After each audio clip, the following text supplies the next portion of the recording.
Welcome back on the AM show. Time now for us to get into our next conversation. Before we get into the nitty-gritty of the OSP and Iyoko tussle, we have joining us in the studio to dilate on quite a number of matters, the GJA President, Albert Jumfo. He joins me in the studio. Good morning.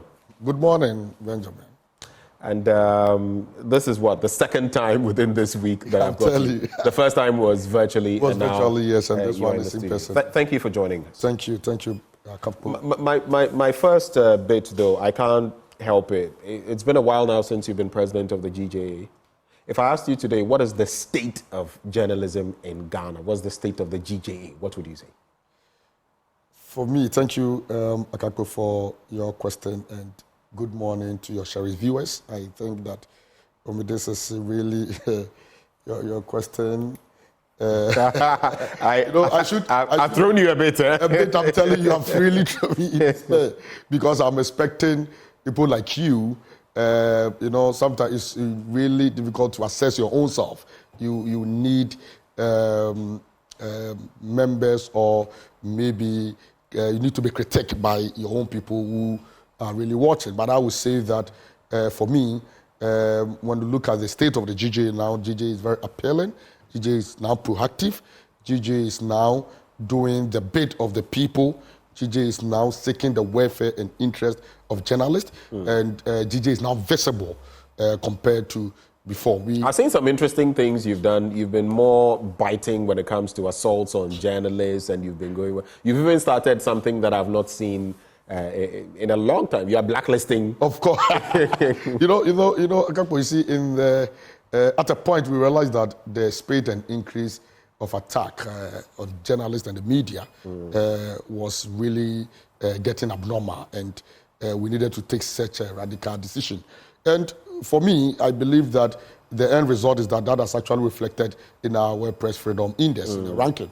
When you look at the security and safety, you realize that all the indicators, and when we're having I think about a 20% increment. Yes, increment. Right. And that should tell you that now. And that was the only one where we actually made gains. Positive in there. Yes, because the other four indicators, we still synced. But for that one, I don't think we would have really improved on our word ranking. And regardless of even the fact that other countries were underperformed during the year under review, we could have still not gotten to where we are. Now, journalists feel more secured, more saved. They feel unintimidated. They go about their usual duty because they know they have an association, a very proactive leader for that matter, who has their interests at heart. And so we have a lot of options available to us, as I mentioned. This is really just one of them, and I think that it's working. It's doing the magic. Right. Yes, that is what the politicians understand. And those evildoers who comes after a journalist, this is what they understand. Boot for boot. They think that they cannot just you can't just come and then just slap a journalist, or maybe attack a journalist, put a journalist life that threat, and you think that we will watch you to go scot-free. If the laws of the state wouldn't deal with you, we will deal with you in our own way, because we are the carriers of your policies. And so if you will not respect us, you will not protect us. I always say that if you don't have the capacity, if you don't have the temperature to accommodate journalists during this election year, just stay away from us. Stay away from us, allow us to discharge our duty. But if you come attacking us, we will come after you. And we will make sure that we will bite you harder. And this point you make, even before we get into more of the Press Freedom Index, you see that you also have Farouk Aliyu Mahama, the Yendi legislator, and his latest apology in that regard. How do you find that? Because some were saying that, you're being fair to him, you're being fair to Mavis Howard, and unfair to Mavis Howard Kumsin and others. But eventually, things are happening. I think for us, you see, blacklist or blackout in itself is not, like I said, it's not a long-term decision or action, unless maybe the person involved does not actually make a move. Because what we said is that usually before we blacklist somebody, we make some demands. And once the person vis-a-vis the police or whoever the perpetrator moves to actually meet the demands, we will have to soften our grounds. Like I said, we also be mindful that we wouldn't have boomerang effect on whatever decision we take against any perpetrator or attack on the media. And so for us, we yesterday, yes, he actually called on the leadership of the GJA. That is Farouk Ali Umar. He came in a delegation led by the Minister of Information Designate, and I think that we haven't taken a decision yet. We are yet to meet. The partners were there. We have the Media Foundation for West Africa. We have GIBA. We have the Print Park. All of us were there. So the Minister of Information Designate, the Deputy Minister was there. Farouk led. Also among the delegation was the Director. I see Sylvester Tete. Yes. Also there. Yes. So this is actually one of the pictures we took. We had a number of them. We have Professor Amin Al-Hassan, Director General, GBC. He was part of his delegation. But when he got there, he said, because he's a journalist, he's now on the side of the GJ. And so we welcome the apology. For me, I think it's long overdue. Luke should have known that you can't fight the media. This is the fourth. But you see, sometimes when those statements are made, we must also be clear. You can't fight the media, but the media is also not above scrutiny or above correction. Of course. We agree to that. And that is why, as we even condemn attack on journalists, we have been very reactive in also advising and also preaching professionalism. We have taken the opportunity to caution our members to remain professional, to make sure that we don't go below the standards. At least we should be guided by the ethics of the profession and also be circumspect in whatever we put out there. We have cautioned our members. So you realize that, in January, usually when you look at the record from 2000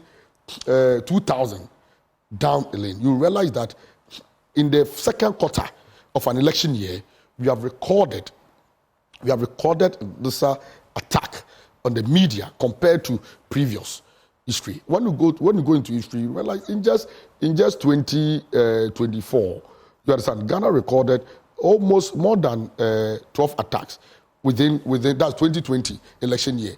You understand? Now we are in an election year. In January alone, we recorded 3 attacks. But for our resolve to blacklist these dishonorable politicians or MP, because these attacks were all orchestrated by politicians or political activities. And when we took this decision, we are in May, January, February, March, April, May, we still stand at the 3 on record. So far as the GJA is concerned, we have only recorded 3. Maybe there are some that has not come to our attention, we don't know.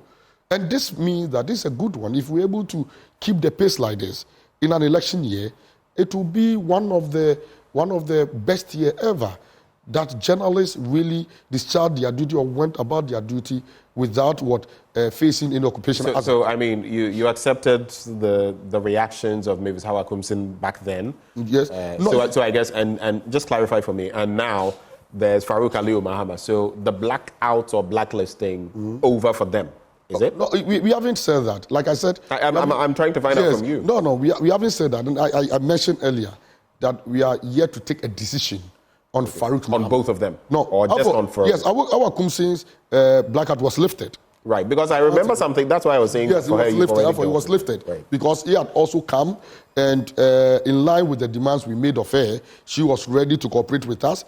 She even went ahead to even at least fulfill some of the commitments she made.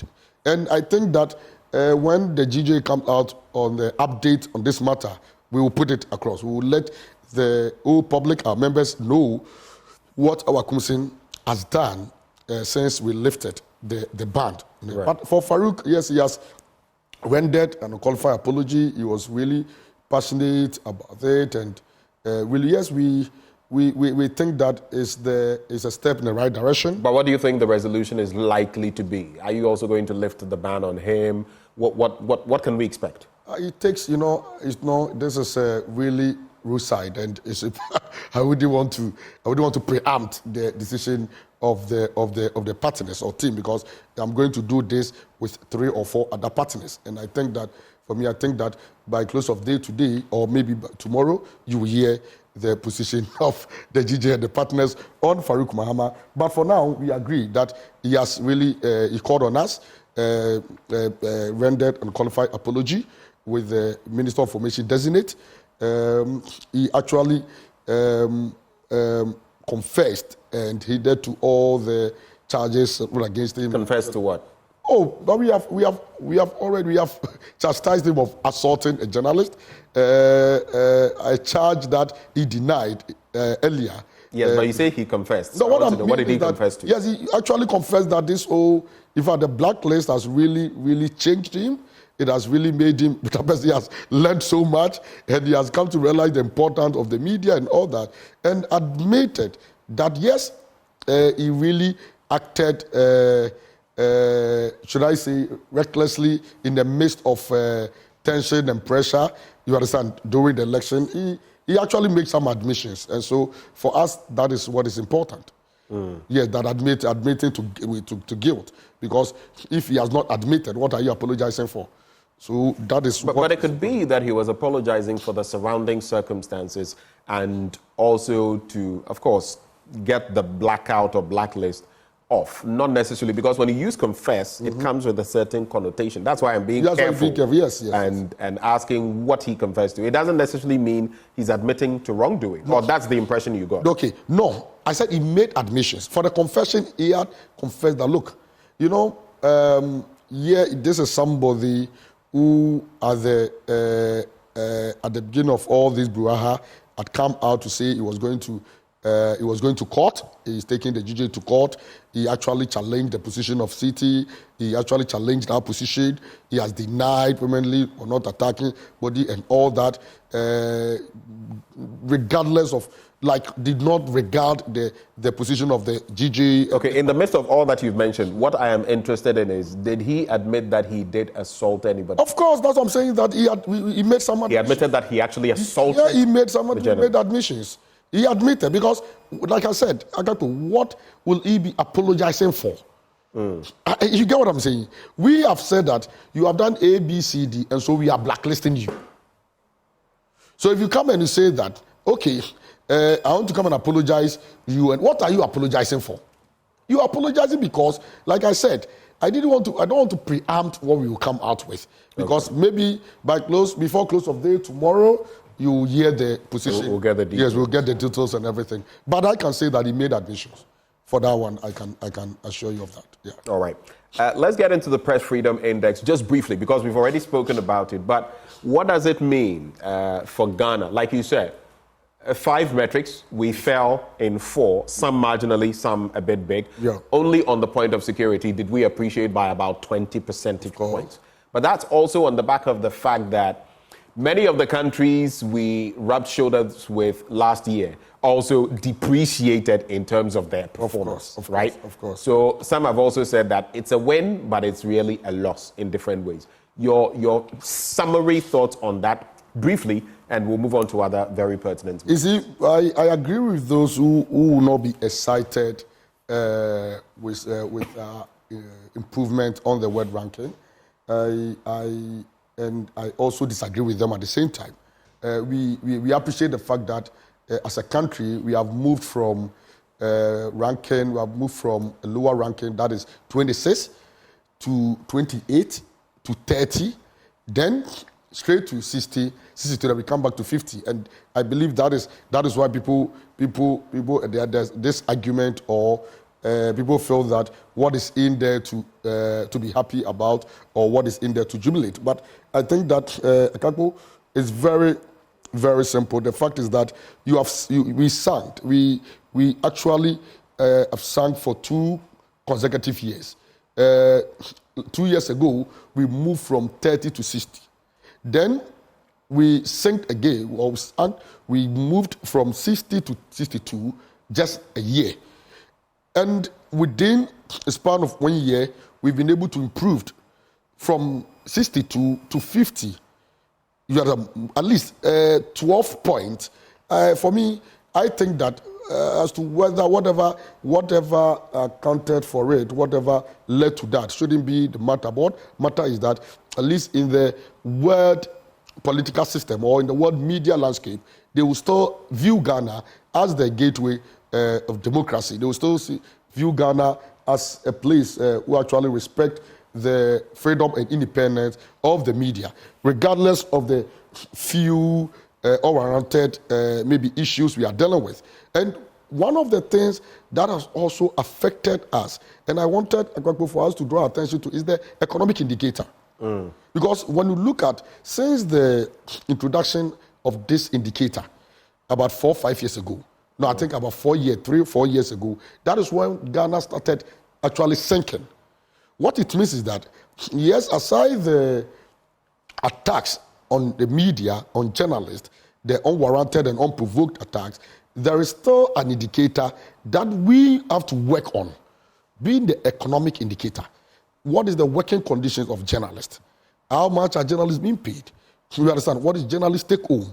You understand? This is really, because under the economic indicator, you will see issues of self-censorship and all that. Right. You understand? And all that, influence peddling and all that. And this is where we are really working assiduously and hard.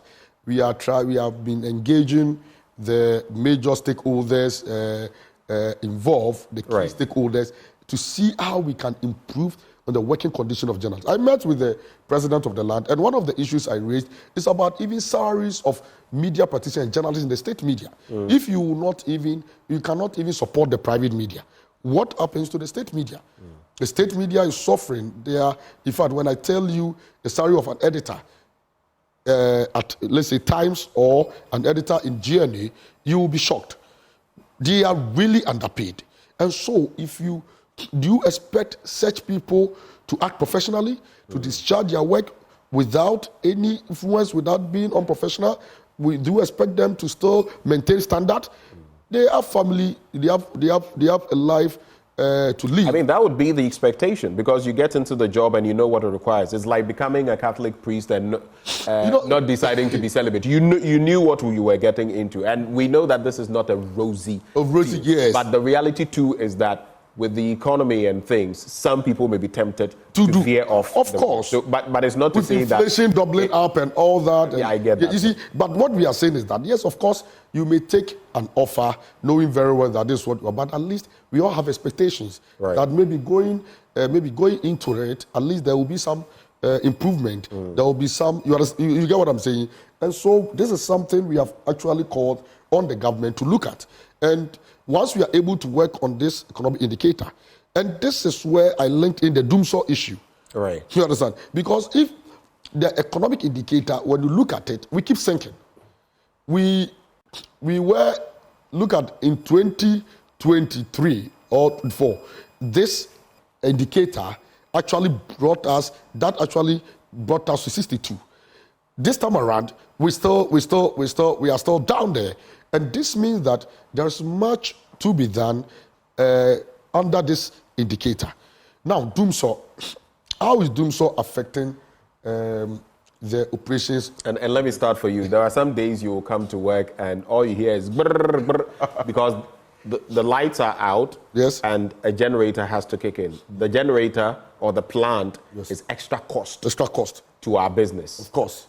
After you've paid for prepaid credits. You see, the problem is it's prepaid. Yes. You've already paid for the power. Unlike I am paying for what I consume. Yes. I've actually paid for it already. Yes. So when you deny me, it's a problem. And then I have to find extra money to purchase power a plant for as long as the power is out. I think erratic power supply, we are not interested in the politics around it. But the fact still remains that it is really affecting, even aside media practice, aside the operations of the media, we are talking about even the citizens. As the media, we are the watchdogs of the people's right. The constitutions empower us to make sure that we always protect the citizens. You understand? And this is one of our roles. And so in protection of the citizens and even the media, that is why our platform are actually used in what? In propagating or in communicating, engaging, educating, informing our listenership, which is the citizens of this country. Now, like you rightly indicated, you expect employers or maybe media owners or heads to pay their staff very well, and you embedded them with high cost of operations, because as we know, during doomsaw, during that time when there was doomsaw, there are some media houses. Not every media house was doing 24 hours. There are some media houses, due to the doomsaw and the scheduling, they were doing 24. How do we call it? 5 to 12 a.m.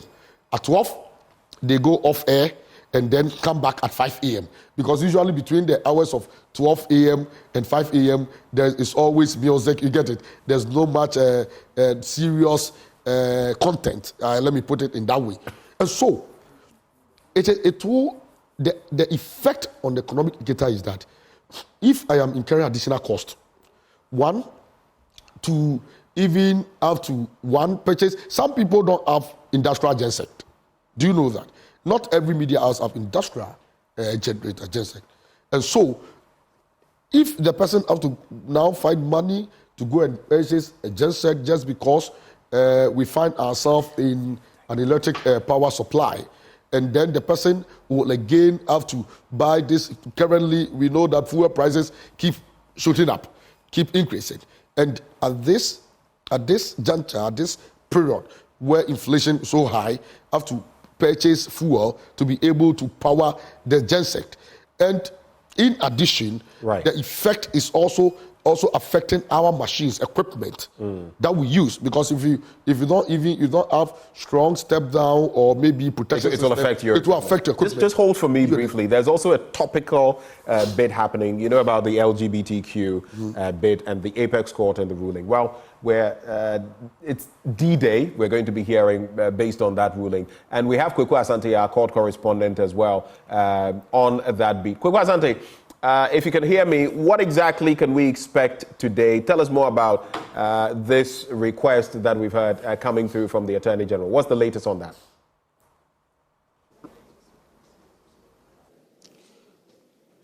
Well, Benjamin, it is very rare to have the Supreme Court hold public hearings. In fact, to beam broadcasting of their proceedings is something that does not usually happen. The last time the Supreme Court did hold a public hearing in terms of a live broadcast was the 2020 election petition filed by NDC presidential candidate in that election, John Dramani Mahama. Today, the court is set to hear some 2 cases filed against the anti-LGBTQ bill. We know that broadcaster and lawyer Richard Alaska has filed a case challenging the constitutionality of the bill that was passed by Parliament. There's also another case by researcher Dr. Amanda Odoi. And so the Supreme Court has listed those cases to be heard today. And today, the Attorney General had written to the Chief Justice requesting for a live audience. And in fact, let me read the letter from the Attorney General. It says, respectfully, in view of the public interest in the cases concerning the anti-LGBTQ bill, I would like to recommend that the media, including radio and television, be given full access to the relevant courts to undertake coverage of all proceedings in those cases concerning the bill. And so that is the request that went to the Chief Justice by the Attorney General. We have not heard officially from the Chief Justice yet if she has granted this, but this morning, cameras have actually been allowed into the court. I don't remember the last time I did a live from the Supreme Court pews. You can see the judges and parties to the case who have all taken their seat, awaiting the Chief Justice and the bench to come in and administer these cases that have been filed against the constitutionality of that controversial anti-LGBTQ bill. But today, it appears to be so. We will hear from the Chief Justice officially when she comes in with the bench as to why she has allowed cameras to come in here. We've seen international broadcasters, a number of Ghanaian media houses setting up stage here in the Supreme Court building to allow this. So very soon, when the bench comes, we will get to know the panel, the number of judges who are going to hear these cases against the anti-LGBTQ bill.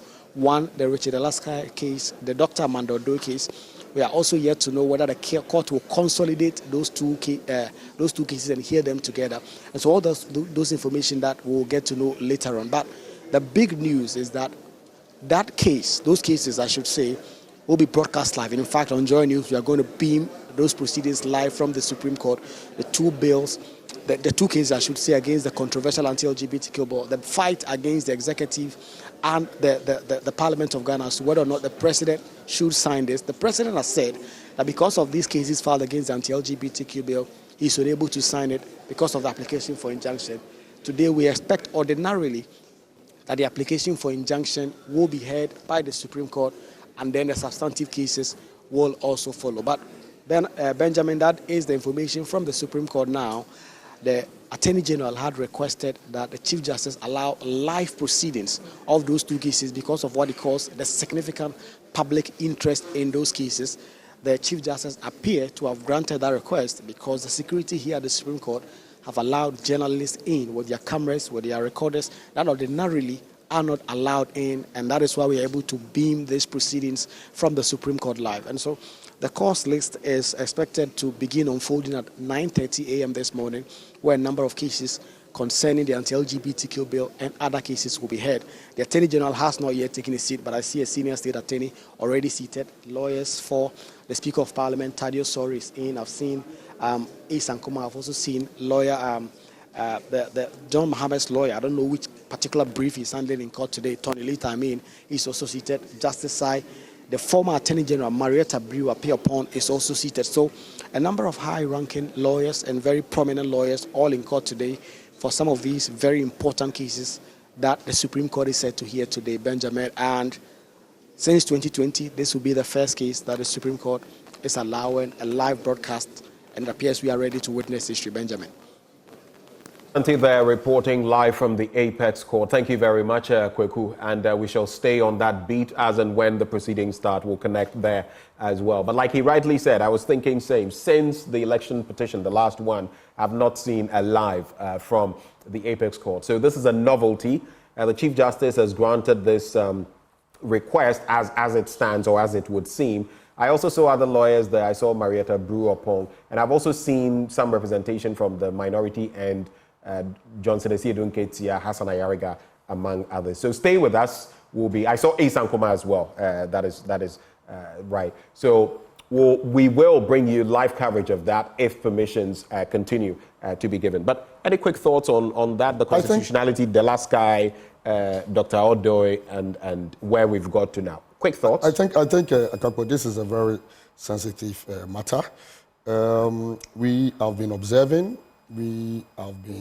There are few observations we have made as a major stakeholder in the democratic dispensation, but we will wait for the court proceeding to happen. We will wait to see what unfolds from the court. But I think that the court is a public place, and for the public good, it's always important that some of these issues of national interest are really telecast live. And so, for me, I think that is the way to go. I commend the Attorney General for making such request, and I also commend the judiciary headed by the Chief Justice for granting it. It's important that we follow proceedings. Where we don't want the situation whereby things are done creative, and then at the end of the day, the parties will come and all will be giving their own side of what actually transpired in court. We think that for like Akapo said, your Lukwasante said, it is really, this is an historic case. It's a case which will actually go down memory lane, and I know the whole world is watching. There is a larger group of interest in this matter. And so once it is done publicly, at least we will also be informed. We will also follow proceedings. And even before the case ends, we will all know how it's really, how it turns out. A quick one. So in the midst of all of this and protecting journalists and all that, I'll get to Ahmed Tuale in that situation. But there's a crucial point that has been made by the OSP, suggesting that, the situation, OSP, Yoko, AG, that they are trying to do their work. But it appears in some instances, even journalists, as far as journalists are paid so that they will be bastardizing them, bastardizing the outfit, bastardizing their work, engaging in some sort of smear campaign. How do you react to that? For me, I think that we been following the recent, in fact, after the comment of the Attorney General, and then the reaction from the public vis-a-vis even the reaction from the Yoko boss and all that. I know these three people really work hand in hand. I was on Monday at Kempiski. I was there. All these three people, they were there during the airs of African Commonwealth Anti-Corruption program. I met all of them. They relate so nicely.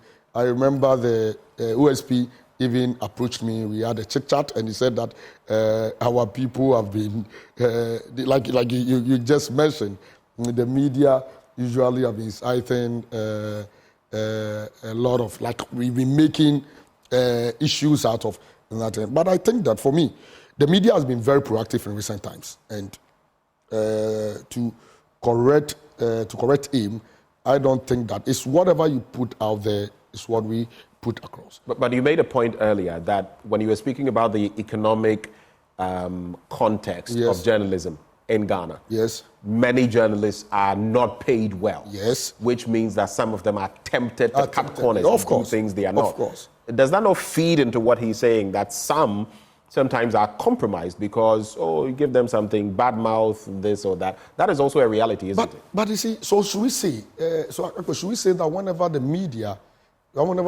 publish news or maybe communicate positive news about the OSP recently was commended, especially in the case of Cecilia Dapa, when they actually stepped in when no one was expecting them, because Cecilia Dapa was shall I say, a minister of state for that matter under the current administration.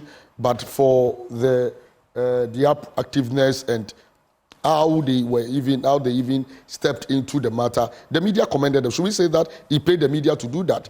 We are saying that yes, under the economic indicator, the media tempted to be influenced, but it doesn't mean that the media is under influence. What we are saying is that we ought to now look at ways of improving the working conditions of journalists, improving the lives of journalists, so that at least such temptations would not even suffice. So what the OSP is saying, the committee is making, trying to compromise or trying to indict the media being compromised, we disagree. What is the case? Is it a lie that Attorney General had said that he didn't clear Cecilia Dapa, and that it was the OSP who did? But the OSP says it didn't. It did not do that. And there's prima facie evidence it submitted to Iyoko. Iyoko should have investigated. Not you are presented with a set of facts, or at least the tip of the iceberg. You are supposed to investigate, not now ask whether you should even commence investigation. So what that was the point of the OSP. Of course, I think that, yes, I understand the OSP, but then the Yoko boss has also spoken. We don't want to dive into the politicking, but I think that regardless, we will continue to caution journalists to be very circumspect and to discharge our work professionally. But I would not also agree with him saying that some journalists usually compromise. If you said they are compromised, then you come out and then tease out where the compromise is coming from.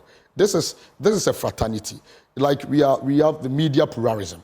You understand? Where people operate, people are not under any influence. Nobody influence editorial policies of media houses. And so you can only challenge based on fact and say that, okay, Joy said A, B, C, D, and that wasn't the case. You understand? But if you make a general comment by trying to indict journalists, by trying to now attack the professionalism of journalists, then we will not agree to that. I am in consonance with you, but would you say same of the media, especially the private media, that by and large, is politically aligned? And that's where the devil is, because there are a lot of political elements that now have got into the media. And so you can tell. I always say it with the papers. On one story, you can almost tell when you pick paper one, you know where the angle. When you pick paper two, you know which angle they will take. Would you say same for those media entities? You see, of course, like we said, the last time we spoke on it, I told you about the media ownership in Ghana. Most of these papers, you understand, are sponsored by some of these politicians. Like I said, aside their political interests, this paper, like you said, the doomsday has even affected the operations of the newspaper. Some papers are unable to even come out due to all these things. Sometimes you get to the printing house and they will tell you that because of doomsday, we don't have ginseng, we are not producing. And so this is all one with the effect of doomsday. But Akakwa, I've said that regardless of your political affiliation, of your political interest, we are saying that you should not place professionalism under the carpet. You understand?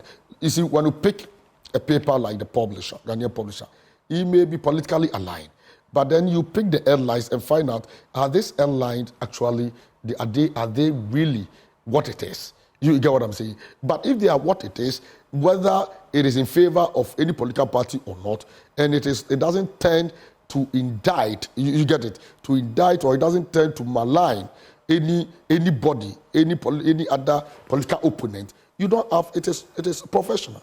Once the story in there is factual, we need to do fact checking, factual representative or publications and all that. This makes us very professional. When you go to the States, in the Western world, there are still media houses with political interests. We know that the CNN is aligned with the Democrat, right?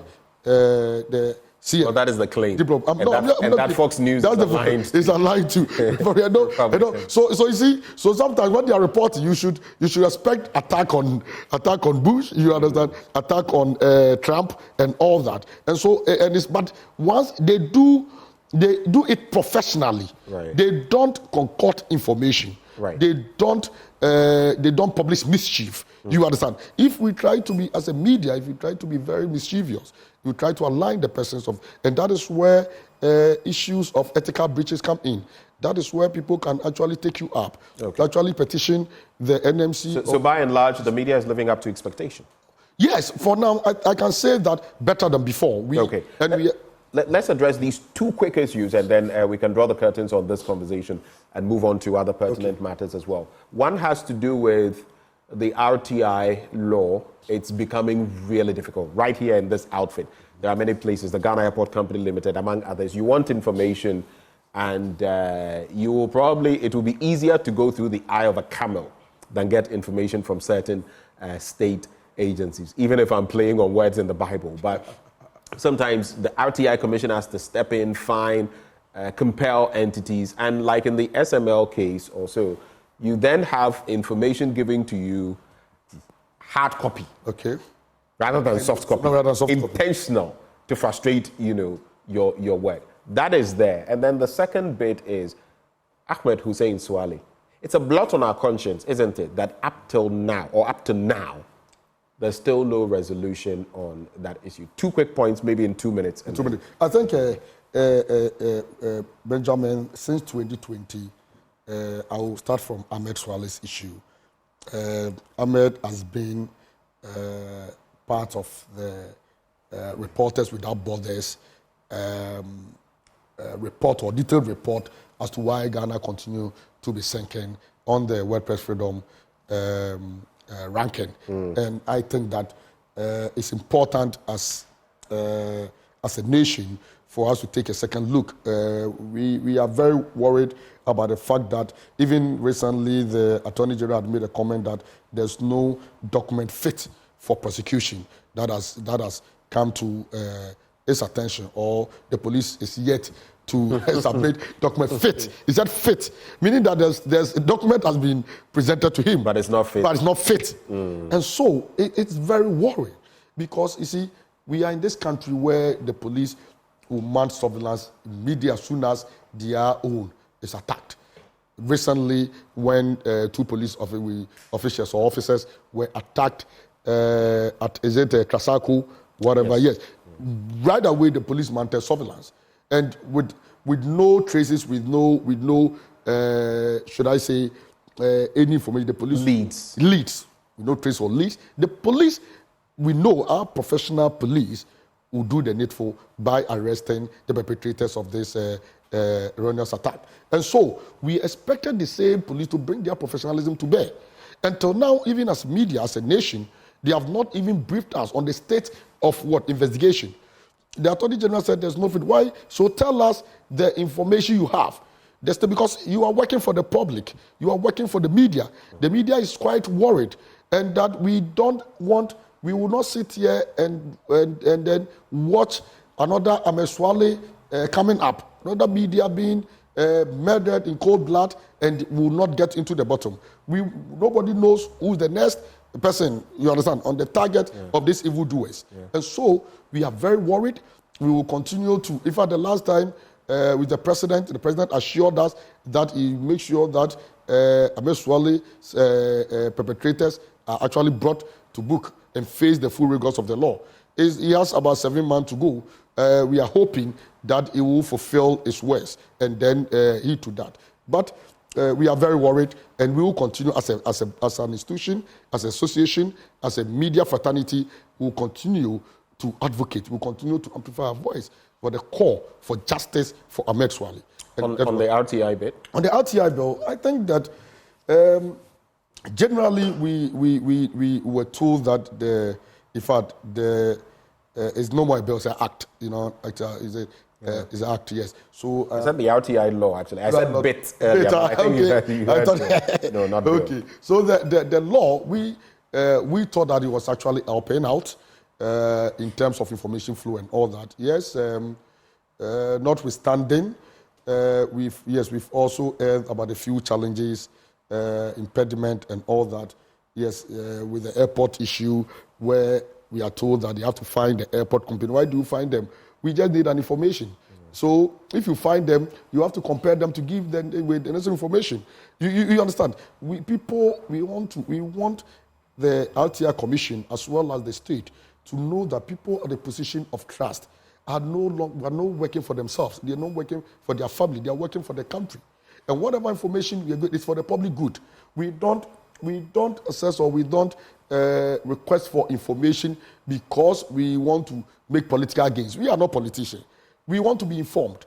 We are saying that we should be professional and we should not engage in unprofessionalism, yellow journalism. And so, in order not to concoct and create our own fact, we are saying that help us with the fact, so we will be able to communicate. It's like with the KPMG report. Of course. You say white paper, we say let's see the report. Let's see the report. Give us the report. Give us the report. That's all. So for me, I think that once it has come to our attention, we will speak. We will quickly engage with the RTI Commission as well as the Ministry of Information. That's our sector minister, and then make sure that whatever concern that have come up with regards to the information flow from the RTI, I think that we will make sure that they do the needful. Okay. We are going to make sure that they enforce the law. Okay. The law. Because as it ought to be. As it ought to be. Right. And not to be protecting any institution or individual. Before you go, I know you're very passionate about this, the African Media Convention. Yes. Tell us a bit about it. It's happening here. It's happening here. In fact, this is the biggest gathering of the media. Accra, Ghana is, we are very honored to be hosting the whole Africa here at Accra International Conference Center. It's very historic. In fact, should I say that it all began 3 years ago. The first one took place in Arusha, Tanzania. It is actually an initiative of UNESCO, African Union Commission, the African Editors Forum, and all that. And we happen to be part of the second one, which actually took place in Lusaka, Zambia. I led a delegation of 4. That is from Ghana, to go and bid to host the 3rd edition. In fact, it wasn't an easy. There were other countries who have also put in bid, like Nigeria. We had Senegal, other big countries, some from the North African states and all that. By the grace of God, Ghana won the bid to host the 3rd African Media Convention, making Ghana the first West African country to host this convention. Right. And we expected to host over 1,000 participants, which comprise of 600 foreign or international participants. Includes scholars, include media practitioners and journalists. It includes members from the academia, diplomats, our partners, that is international partners like UNESCO, AUC, agencies under the African Union Commission and all that. This is because we want to gather and now think about Africa. And the theme for this third African Media Convention is the African media we want. Enhancing freedom, innovation, and environmental sustainability in a dynamic media landscape. This is what we are all gathering to discuss, to deliberate, to judge, because what kind of media do we want in Africa? Is it the media that has come under severe attack? Is it the media which freedom is being undermined, or independence is being undermined by political holders, or maybe people in the position of trust or duty bearers? What kind of African media we want? We are hosting it, Ghana will be hosting it with the Ministry of Information, representing the government of Ghana. And in fact, the GJA is the main host, but we are partnering with the Ministry of Information of Ghana and also several media stakeholders in Ghana.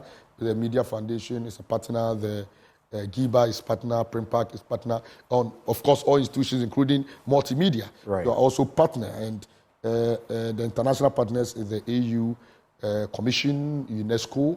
We have IFPIM, that is the International Fund, IFPIM, International Fund for Public Interest Media, or whatever. Yeah, so they are also a partner. And so it's going to be a big event. What is the date? The date is from the 15th to 17th. In fact, the opening will be... The 15th is a Wednesday. It's a Wednesday, yes, to this week. Yes, and the opening will be done by the President of the Republic. We are expecting the officials from the AU Commission and UNESCO Addis office to also join us. The UN representative here will also be part, including members of the diplomatic community and then the ministers of state. So it's going to be big. We want to use the platform to call on our local journalist media to all show up in our numbers. Let's show interest in this. This is an opportunity to actually network. Is it free to attend, or is it? Yeah, it's free. We have to register. We have shared the link. In fact, interestingly, last week, we had exceeded the international participant of over 600. We've exceeded. We have Ghana, our local, that is a media. We haven't gotten the target as of last week when we were addressing the media. We were expecting only 400. And considering the media landscape, we have over 100,000 media practitioners. And this is not only journalists. We said media practitioners, members from the academia, even student journalists and all that. So this is also a plea for people to get on board. Yes, but as I speak to you gracefully after a week, I can tell you that you've got the number. We have got the number. We still want to outnumber them, and so, like I said, they are over 600. So even though we have hit the target of 400, we're still calling on all. We have allocated slot for our constituent, and so multimedia, you have a slot, and so I'm expecting the Kako to be there at least to moderate one of the sessions. I hear you. Thanks for the invitation. Yes, but still on Doomso, we are saying that they should either bring us the timetable for it to guide our activities and operations, because that is the only way we can plan. Erratic power supply means that it's intermittent. You cannot even plan. You can't, because you wouldn't even know when they are even offering the light and all that. It is really battling media owners, and this has come to our attention. And when it happens, it continues to affect our economic indicator ranking, because when media owners, I know media practitioners who have not been paid for the past 3 months due to because they need to. So we need to be on air. Yeah. We need to serve the people. If we fold out, if the media fold out, who is going to propagate the policies of government? Yeah. And so we are saying that, with all due respect, we are not interested in the partisan. We are not interested in the commentary around it. What we are interested is that if the government is not supporting the media bodies, the private media to thrive, what you can do is that at least create the enabling environment for us to be able to thrive. Right. And one of the things is to make sure that at least we have a stable power to able to survive on do it. the work we have Yeah, to. we have to do. Albert, it's been really good having you join the conversation this morning. Albert Jumfor is president of the Ghana Journalists Association, and we've been talking about a plethora of matters. But stay with us. There's still a lot more action coming your way. And of course, once the Apex Court is ready, we shall connect there as well. But still more conversations coming up. Do stay.